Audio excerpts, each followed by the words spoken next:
Yo, yo, it's ODB from OLP. This is issue 135 of Mini Truckin Magazine, March 2003. It's hard to believe it's been 20 years, as I said with the last one, since this issue came out. Josh Freeman's Toyota, of course, silver and green, known as Slick Silver. It featured the juggly Vanessa Kay. That ties into her bio. She was one of the hottest models, in my opinion, to be on the cover. This was the 8th Severtized truck to be featured on the cover of the magazine, and Wes Allison's 39th credited Mini Truckin cover. Stick with me to the end, and I'll talk about how many trucks to this point had KMC wheels. That might blow your mind, including this cover truck. So we can see we got Desert Dragger here. We've seen some of what Lance was doing with it. You can see Vanessa Kay there, looking perfect with the colors next to Josh Freeman's Toyota. This thing was insane. I got a chance to see it at Rezo for the Severed 10th, which I think was December into January 03. So December 02 into January 03. But super slick. I think that was the only time I saw it. And let's jump right in. If you like what we're doing here, leave a comment. Check out OLP, also known as Our Lifestyle Podcast, via most podcast apps. We can see the ad did finally change here, Style and Concepts. And we can see here this month's incredibly juggy Vanessa Kay stands along with Josh Freeman. So we'll see in the feature why they mentioned that. Wes Allison, sure, I can work on a Sunday Allison. So awesome shot there in the TOC table of contents. We could see the famous Ranger. We got some Dakota love going here. And then we saw this truck in Graffiti in the last issue, I think it was. The Mitsubishi Mighty Max and then a Blazer. So a little bit of insight into this issue. A Week from Hell. So I get SEMA, some of the dates and the trucks kind of mixed up. But this is March 03. And Lance talks about a week from hell, which kind of tied into that SEMA with wheels not arriving and having to abandon that plan and, putting other things in motion. So, again, that's kind of normal for SEMA back in those days, and I'm sure still today. Here you can see, so again, this is where I get a little confused. This inadvertently said at SEMA 2003, which would have been SEMA 02. Because we're looking at March 03 issue. But basically you can see at the 2003 SEMA show, which is actually 2002, Project Desert Dragger debuted. So when I talk about Charles Armstrong, I think I mentioned his truck was at SEMA. It was in 02 in the Vier booth. And then, of course, Lance and team there at the publication had Desert Dragger. So just a minor typo. But again, I know some people say it's hard to kind of keep up with some of the dates, and it definitely is, especially with Rezo and some of these, mid-2000 dates. They definitely confuse me. Here's Shane Albright's 97 Dodge Dakota. So we always sometimes talk about that, the Dakotas don't get enough love, but certainly there were some dope ones over the years, low. And this one, I always remember the color. I want to say I maybe saw it at Indy Truck Bash one year because it's from Illinois. I remember the tag as well. Are You Twisted? Here you can see Suicide Doors, which look good on it, especially with an extended cab. Painted dash, tweed. That oatmeal color. This is definitely a good issue, and it's kind of cool because a lot of these I haven't really looked back in probably 20 years or so. Here's OKC, so Oklahoma. Slamboree Pleasures gets down in 2002. So if you don't know Pleasures truck and compacts, they originally put on Slamboree, and you can see just from this artwork, we know it is Pat Maxwell Designs. Very iconic artwork that he would always lay down. Still kind of partners with LST, one of our favorite shows. And you can see the billet wheel there. Slamboree's been doing it a long time. This topless Nissan Pretty cool to see that thing. It was featured in an obscure trucks magazine when Courtney and those guys left Street Trucks. They spent a little bit of time at a magazine called just simply Trucks. Those issues are very hard to find. I only have a couple, but one of the ones I have has this as a feature. I posted it a very long time ago. I think that was one of 2 features. I think it's super sick. This looks like, you guys could chime in, this looks like the Blazer, maybe from Florida. That's painted totally different now. The only reason I say that is it was baby blue, and this could be a different one, but seeing all clear windows on those are kind of rare. So I don't know if he had sold it by then or what, but that could be it. Some of you guys could kind of chime in. You can see here a few more trucks. Kind of bigger photos would kind of fill in the show coverage depending on how much coverage they received. Kind of crazy here with the flames for the wheel tubs in the back. Still not all color, so you can see there's plenty of black and white show coverage here. Slamboree's always went over the top with their awards, as far as I recall, with some pretty awesome ones. So you can see here the wheels, pretty cool awards. Definitely mini truck shows have really pushed the limits with some awesome awards. You know, I go to some local type things, and you know, you see like plastic trophies. I went to a show in February that was like just at a church, and you know, the older guys getting excited, winning trophies and stuff like that. And, you know, it's just like a little, you know, plastic thing, which is cool. But mini truck shows have certainly, like I said, pushed the limits with awesome awards. Here's one thing I kind of miss about features. This is Slam Dunk. So Kevin Barnett's 91 S10 from Youngstown, Ohio. This thing is super clean, and Lance shot it. But, you know, just, you don't see this as much, you know, the with the background and things like that. Now, I assume, you know, it's kind of hard to say now that I'm looking at it, where it was shot. It might have just been superimposed. But still, either way, pretty cool. It's kind of hard to tell right here because you can kind of see the grass, and it almost looks like, based upon where these other photos were at, probably superimposed in the back. But still cool that they did that, and I kind of missed out a little bit, whether it's done, I guess, organically. I don't know if that's the right word, or if it's done like this. Pretty cool to see. Kind of just gives it a totally different, over-the-top type feel, especially on a truck like this. Definitely deserving of an awesome feature. And that it was. Super clean truck. I think it's still around. A bunch of trucks from that era running V8s and super clean, kind of hot rod themed interiors. Awesome stuff. Keep in mind, all of these flip-throughs are in playlists, so if you do want to go back, or if you want to help us out and let those run through the different years, the early issues are kind of combined a couple of years because there weren't as many. There weren't 12 per year. Here you have Jason Patton's 93 Ranger and Eric Johnson's 94 Ford Ranger, so a couple of Rangers getting some love there. Ranger numero dos, and then Hella Cool Ranger. You got compact discs, so that was a kind of an easy, kind of quicker tech article and would apply to different people. Definitely still a tech article that you could run in a magazine today. ITB number 9, new name, same great fun.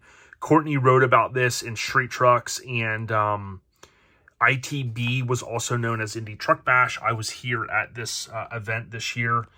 This was the unibody S10 that was black, that was on the cover of one of the first handful of street trucks. If I remember correctly, off the top of my head, was it the first? I think it's the first Mini on the cover. Maybe not, but regardless, it was black, and then it did go yellow. Here you see Dustin's Haven. Right here you can see his logo and stuff. So Charles, I got video of his truck that year. My buddy Russ and I did. Here's the long bed Mazda, and here's the Yoda. So pretty cool photo there.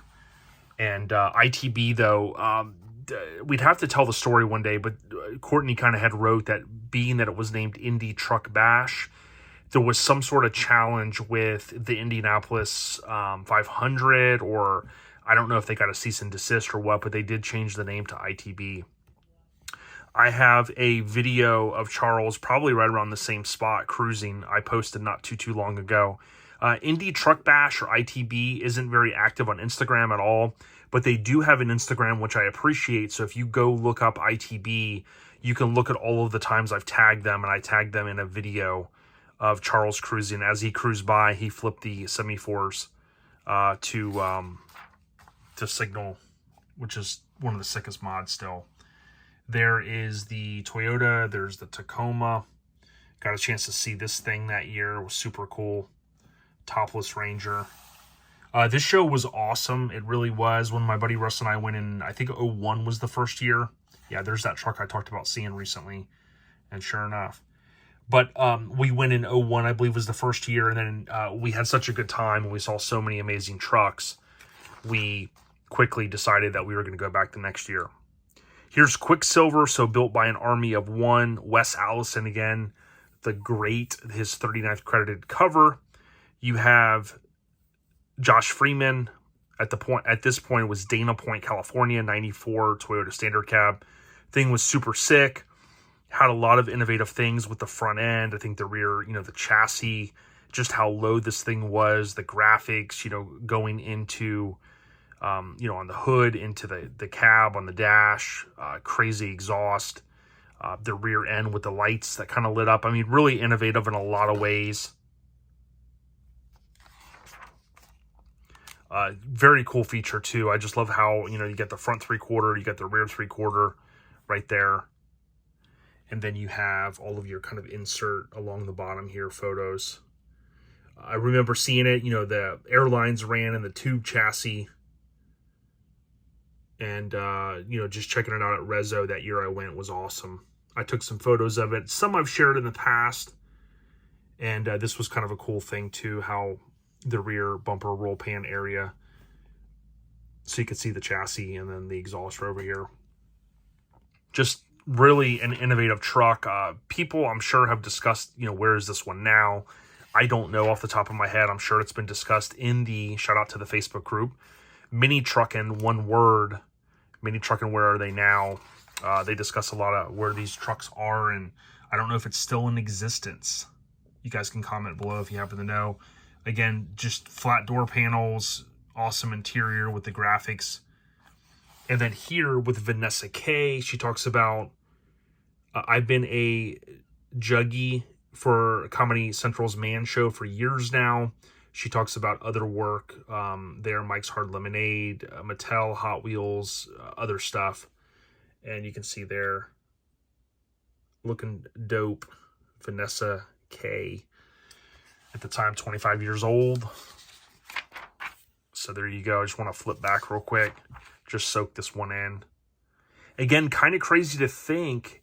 Issue 135. This is going to blow you guys' mind when we get through. Which, by the way, too, if 135 times 2, right, is 270. So I think this technically going from issue 134 to issue 135 gets us to the halfway mark because there's 269. So give or take. So again, you got Vanessa Kay. Can't reinforce that enough. Looking dope right next to the truck. So, but Severed, this is the 8th out of 135 issues, the 8th cover for Severed Ties, which seems low, but that's where we're at. And we're going to continue to kind of hit upon that as we go through the rest of these issues. Psychedelic, so this was Mandy Brown and Sean Payne, their 01 Blazer. So starting to get into, if you think about this being 2003, we're starting to get into like a 2000 build.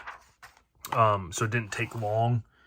Of course, people were still buying and customizing new stuff, but, it wasn't just 80s and 90s and prior trucks at this point.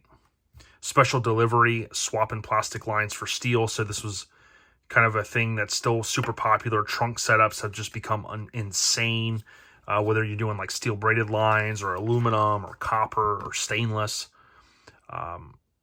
So always love those tech articles. I'd kind of glean some stuff if I could from them. So My World, Life in the Phat Lane. Finnegan's tech article.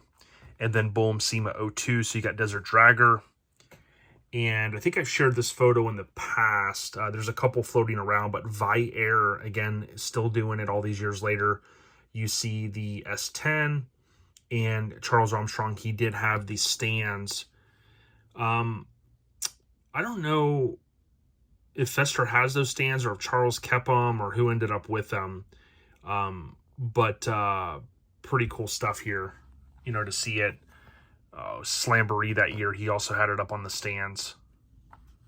You can see the Hilton, the famous sign there. But one thing that also pops up when I flip through this is this truck right here. This was Jesse James, I believe. Yeah, built in association with Jesse James, West Coast Chopper. So I think they built it. I remember seeing something about it, but in the early days, a Crew Cab S10 was pretty rare. I think they may have just come out, or I forget what year they actually started rolling out, but they were probably a little bit more expensive and you didn't see many of them. But again, what you're going to see here with Mini Truckin covering it is you see more mini trucks. So a Toyota extra cab, and then there's that famous Ford F-150. I think it was on the cover of Street Trucks, if I remember correctly. That just popped in my head. Here again, mini, not a mini, but falls in mini trucks. I think it would definitely be considered a mini midsize. And then there's the rear of Charles Armstrong's Time Machine. So pretty cool, to be able to look back, and then boom, it's still not over. You got Desert Dragger. So you talk about the week from hell, Lance going through all that different stuff. Custom Works brought out, so Matt Long had the Envoy. It was white originally, and I think this was the year that it debuted, kind of done with black windows. Of course, that thing is still in existence. You got MIC slanging merch. Severed. Shout out to the club I've been in for, I guess, 25-ish years, 98, 99-ish. And you see Brett there with Kurt and some other guys accepting Club of the Year. So they got that Billet Award. That would have been Club of the Year for, 2002. And then you can see here, David Donald from Texas Heatwave. Look at that one. I bet you he still got that one. Texas Heatwave still doing the damn thing. They're in the Mini Truck Hall of Fame as well. So Ridin Around kind of expanded a little bit. You see the white, looks like acrophobia on the back window. You got nitrogen tank, which is pretty cool. And then you got the extra cab here on the right in non-color. Plastic Surgery. This is the truck right here. I just realized this is the truck I talk about sometimes from Texas that ended up becoming a chassis, a silver chassis that Extensive built. I think I posted that a couple times in social media, but that was the truck, I'm pretty sure there. So tech article. If you like what we're doing here, again, leave a thumbs up. Even if you just comment an emoji, it helps us. The channel continues to grow, so thank you guys. Patrick Reed, the OG, the 9.3 Ford Ranger. I think it goes on to get featured 3 times, and the 3rd time is a charm, is what it's titled. But this is Skull, not Duggery, Skull Draggery. Drag hard or go home. If you guys know Patrick Reed or know his work, the guy is super talented. He was changing this truck up like there was no tomorrow back in the day. And super awesome. Got the tag there in the front. The flywheel for the steering wheel. I got a chance to see... I forget if it was this truck or what truck it was, but at Lone Star Throwdown, they're out there with the committed crew. So there you go. Back when the back halves were being sold like no tomorrow, you got a little bit more color. So kind of, this was a cool thing. You guys remember when this came out? I remember that was like the talk. Seems like Schulman had that on Catch-22. I remember someone having that. But, yeah, that was like kind of a crazy thing. And then here's Cheating Death. And this was Kevin Harrison from New Jersey. Shout out to the Northeast. 88 Mighty Max. Super clean. And again, we saw this briefly in the Graffiti for the last issue. And you could kind of see, I think he was sitting in the back cleaning or something. And you could see the asphalt there. And, this is typical, like a nice little road like this, or gravel road where they'd park at an angle and shoot a feature. And this one's definitely super clean. I look at it and go, man, you know, even for all that time ago, a couple clean tanks there, nothing insanely overdone, just boom, pure mini truck. Love the rear end shaved like that with the body line kind of coming around. Cool wheel too. Maybe wouldn't have been my first choice back then, but I look at it and say, man, it's pretty cool. It's different. What do you guys think? Awesome truck, man. And you can see here, Colorado Custom steering wheel. Watermelon, I think is the tag. H2O melon. Takes me a second sometimes for my brain to pick up on those tags. You got the photo still there in WhatsApp. You got the shows. That would have been a good way to get your show or whatnot out there. A couple things here. You see a wagon, so you typically didn't get to see too many kind of full-size cars with bikes on it. That was definitely the era when big beach cruisers started to become big and become a thing. Here's Desert Dragger, I believe. Charles Armstrong laid that down.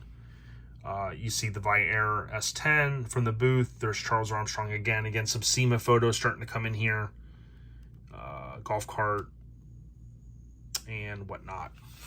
So I mentioned at the top, to this point, believe it or not, only 13 cover trucks have had KMC wheels. So there's going to be more, but just kind of, you know, keeping track. 13 cover trucks to this point. These, of course, are KMCs, but tip of the cap, Josh Freeman built an insane truck. We'll hear more about it. And, yeah, VK, Vanessa Kay. Subscribe, stay on the rise, and share this if you got any homies or club mates that may appreciate the content that we're sharing here. Trying to get through this one again. I think now we're halfway through, which is just insane because I keep thinking I got too many more magazines to go through. Stay on the rise, y'all. Biachia.